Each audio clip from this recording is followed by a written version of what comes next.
Anime time lagi. Oke guys, kembali lagi dengan pembahasan anime Kimetsu no Yaiba season kedua episode ke-10, yang dimana tentunya teman-teman di rumah masih pada penasaran dengan kelanjutan episode terbarunya. Namun buat teman-teman yang baru nongol di channel ini, Mimin kasih tahu dulu ya, kalau di dalam video ini tentunya mengandung spoiler. Jadi buat kalian yang hanya mau mengikuti animenya saja, silahkan tunggu sampai tayang di web-web kesayangan kalian. Nah, seperti kemarin sebelum saya lanjutkan videonya, sebaiknya sediakan kopi dan cemilan, lalu kita putar intronya.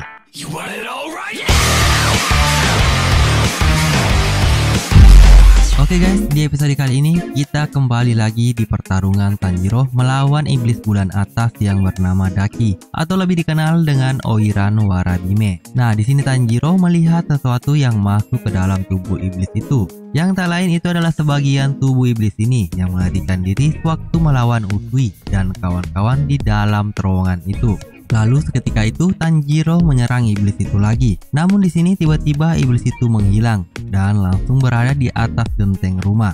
Nah, di sini iblis ini nampaknya sangat senang sekali karena mendapat kabar dari sebagian tubuhnya bahwa seorang pilar telah datang. Lalu ia mengatakan orang itu pasti akan senang. Nah, yang dimaksud orang itu di sini adalah Muzan ya guys. Nah, Tanjiro yang melihat iblis itu tiba-tiba berada di atas genteng. Di sini Tanjiro berpikiran, kok penampilannya berubah dan baunya sangat jahat. Tenggorokanku sampai terasa sakit. Tapi Usui pergi ke tempat Inosuke dan yang lainnya. Bukan berarti semuanya pasti akan baik-baik saja.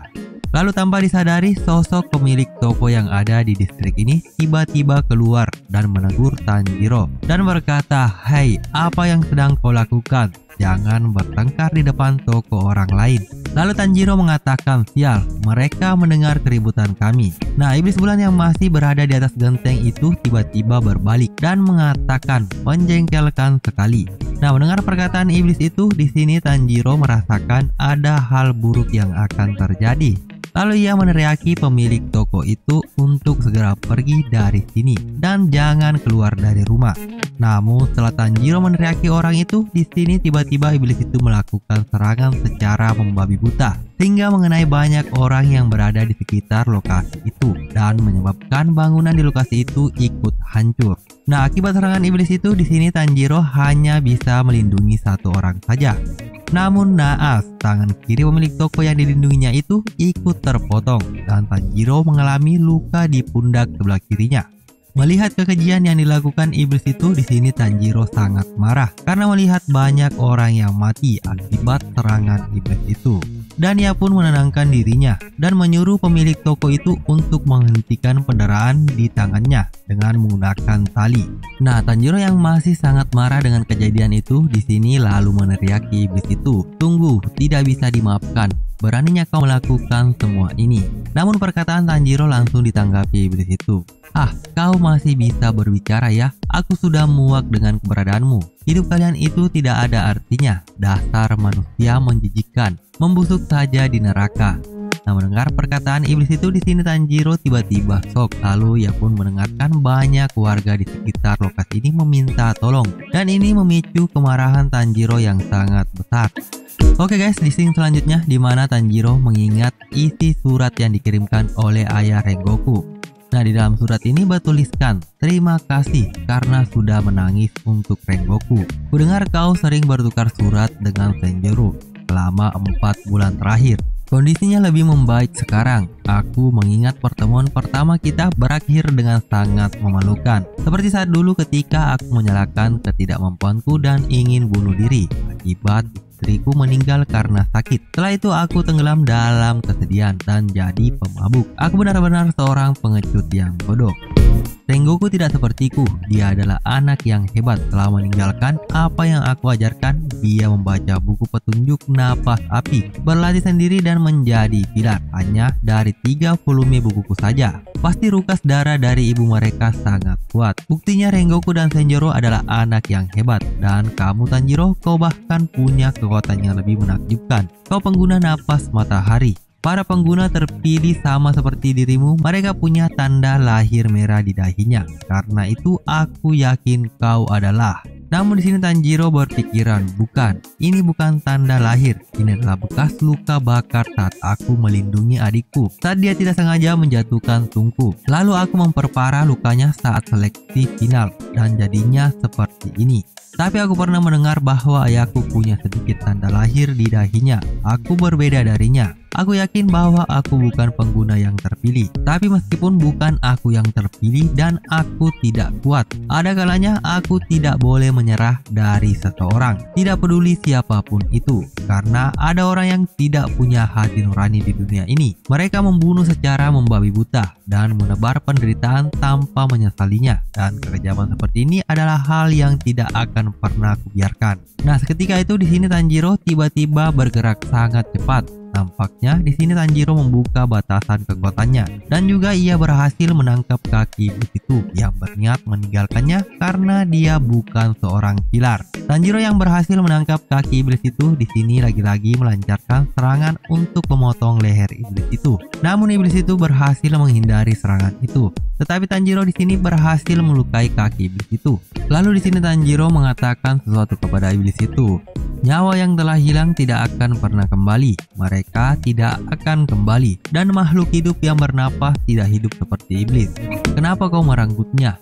Kenapa kau menindas orang lain? Apa yang membuatmu senang melakukan itu? Apa yang kau nikmati dari itu? Dan kau anggap nyawa itu seperti apa?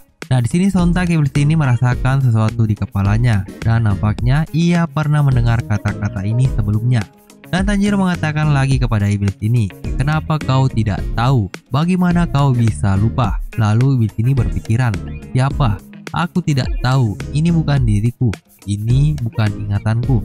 Ini adalah ingatan dari selku, ini adalah ingatan dari sel musang. Nah, di sini Tanjiro mengatakan kepada iblis itu lagi, kau mungkin juga manusia dulunya. Kau pasti sudah merasakan kesakitan, menderita dan meneteskan air mata.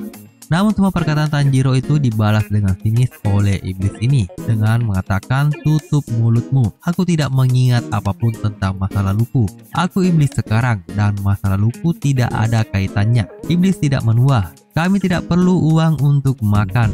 Kami tidak jatuh sakit. Kami tidak mati. Kami tidak akan kehilangan apapun. Dan iblis kuat dan cantik bebas melakukan apapun.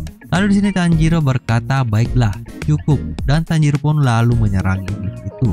Nah, di sini terlihat iblis ini mengeluarkan jurus darah tebasan selendang berlapis. Namun Tanjiro berhasil masuk ke dalam gumpalan selendang itu. Dan juga iblis ini mengatakan kepada Tanjiro, kau tidak bisa menghentikanku karena kau bodoh. Serangan bergelombang ini tidak memiliki titik buta. Dan tubuhku yang telah terpancar untuk menguasai kota pelacuran ini memiliki kecepatan yang sama seperti saat tubuhku menjadi satu. Kau saja tadi sudah kewalahan saat aku tidak menggunakan jurus darah. Jadi yang ini mustahil bagimu. Jadi tamat sudah riwayatmu. Sampai jumpa. Aku akan memotongmu bersama pedang tumpulmu. Karena aku mengincar di pilar itu. Namun serangan yang dilancarkan iblis itu berhasil dipatahkan oleh Tanjiro dengan mengeluarkan jurus tarian Dewa Matahari yang membara. Dan Tanjiro pun berhasil memotong selendang itu lagi. Dan juga akibat serangan Tanjiro kepada iblis itu, di sini iblis ini merasakan bagian selendang yang terpotong terasa seperti terbakar. Dan iblis ini tidak bisa beregenerasi dengan baik. Nah, melihat Tanjiro yang berhasil menghindari serangannya, di sini iblis ini berpikiran, seharusnya orang ini terluka parah. Normalnya, jika dia bergerak, tajam tubuhnya akan terbelah. Dan bagaimana bisa selendangku terpotong lagi? Selendangku sekarang bahkan lebih keras dari sebelumnya. Lalu jariku bergetar, apakah ini dariku atau berasal dari sel musang? Nah, seketika itu Tanjiro melancarkan serangannya ke iblis itu sehingga membuat iblis ini terpojok. Dan lagi-lagi iblis ini berpikiran, orang ini dia lebih cepat dari sebelumnya. Apakah dia tidak merasakan sakit? Aku tidak sudi kepalaku ditebas oleh orang seperti ini.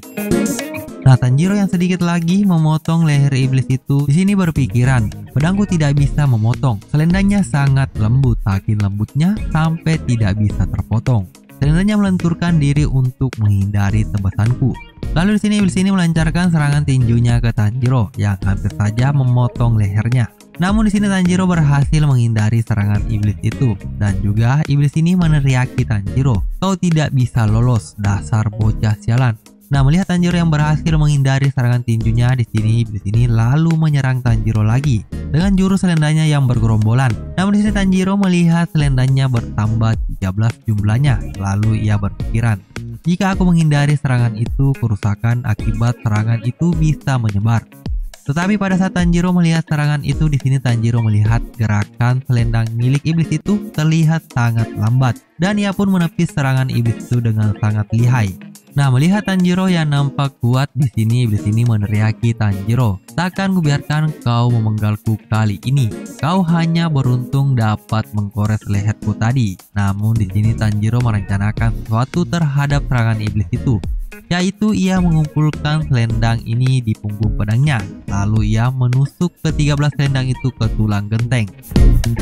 Nah, melihat Tanjiro berhasil mengunci ke-13 selendangnya itu, di sini iblis ini mengatakan kepada Tanjiro, "Apa itu akan menghentikanku? Akan kuterbangkan kau." Tapi pada saat iblis itu ingin menarik selendangnya itu, di sini ia merencanakan sesuatu kepada Tanjiro. Dan iblis ini pun berpikiran dia akan menarik selendangnya, lalu memotongnya. Aku bisa memanjangkannya dalam sekejap. Dia juga tidak bisa melakukan apa-apa dengan jarak sejauh itu dalam sekejap. Namun tak disangka ya guys, di sini Tanjiro berhasil mendekati iblis itu dengan melakukan jurus perputaran rotasi yang sangat cepat dan berhasil memotong selendang milik iblis itu. Nah, pada saat Tanjiro bersiap-siap memotong leher iblis itu, di sini iblis ini terdiam sejenak dan Tanjiro pun berpikiran, "Aku hanya perlu mengayunkan pedangku secepat yang aku bisa, melebihi kecepatan melenturkan lehernya. Aku bisa memenggalnya." Tetapi di sini ada hal yang tak terduga terjadi loh guys. Ketika Tanjiro bersiap-siap memotong leher iblis ini, di sini ia mendengarkan suara adiknya yang menyuruh Tanjiro untuk bernapas, sehingga Tanjiro di sini mencapai batasannya dan ia pun batuk dan muntah darah akibat over limit itu ya guys. Nah, ketika itu di sini Tanjiro membungkuk di depan iblis itu sambil menahan kesakitan akibat efek dari over limit kekuatannya. Lalu iblis ini mengatakan kepada Tanjiro, "Manusia punya batasan. Ketika orang mencapai batas staminanya, mereka akan merasa kesakitan untuk bergerak. Bahkan jika mereka mampu melupakan rasa sakit dan luka mereka, dan juga mereka bergerak dikarenakan amarah yang sangat kuat, itu menyebabkan darah menetes dari mata mereka. Selanjutnya, ini menjadi batas hidup mereka. Normalnya ketika orang melampaui titik ini, mereka mati, dan kamu hampir saja melampauinya. Demi memperpanjang batas ini, bahkan untuk 1 detik dan bertarung dengan iblis, orang-orang berjuang berbulan-bulan sampai mengeluarkan darah. Jika orang bisa menang hanya dengan emosi kemarahan saja, maka iblis tidak akan ada di dunia ini. Manusia benar-benar keberadaannya yang menyedihkan. Lagi pula seberapa putus asanya mereka. Mereka hanya bisa sejauh ini, menyedihkan. Nah, di sini Tanjiro masih merasakan kesakitan. Ia tidak bisa berhenti batuk dan untuk bernapas ia juga masih merasakan kesakitan. Apalagi ia telah melampaui batas staminanya. Penglihatannya juga mulai gelap dan ia tidak bisa mendengar apapun selain detak jantungnya sendiri. Nah, mendengar perkataan itu dari mulut Tanjiro yang masih merasa kesakitan, di sini iblis ini mengatakan kepada Tanjiro, "Ya, bahkan lukamu tidak akan sembuh dengan mudah. Seperti itu jadinya. Sebagai balasan dari yang sebelumnya, aku sekarang akan memenggal kepalamu." Tanjiro yang masih kesakitan di sini hanya bisa memegang pedangnya dengan sangat lemah. Namun pada saat iblis ini bersiap-siap memenggal kepala Tanjiro yang tidak berdaya, di sini tiba-tiba Netsuko datang membantu Tanjiro. Dan ia pun menendang kepala iblis itu sehingga hancur berantakan. Nah, melihat apa yang dilakukan iblis itu kepada warga di sekitar lokasi ini, di sini Netsuko nampaknya ingatannya Netsuko terguncang. Dikarenakan ia melihat ada satu anggota keluarga yang tewas dan itu mengingatkan dia pada keluarganya. Tetapi di sini Daki adalah iblis bulan atas. Pada dasarnya, Daki memiliki konsentrasi darah musang paling tinggi dari semua iblis yang pernah ditemui Netsuko.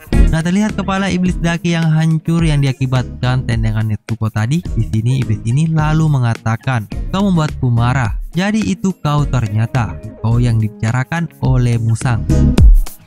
Nah, mendengar perkataan iblis itu tadi bahwa manusia mempunyai batasan, tetapi bagaimana dengan iblis dan Netsuko? Kemarahannya di sini sangat hebat, akan selamanya mengalir dalam tubuhnya hingga daging musuhnya menghilang dari dunia ini.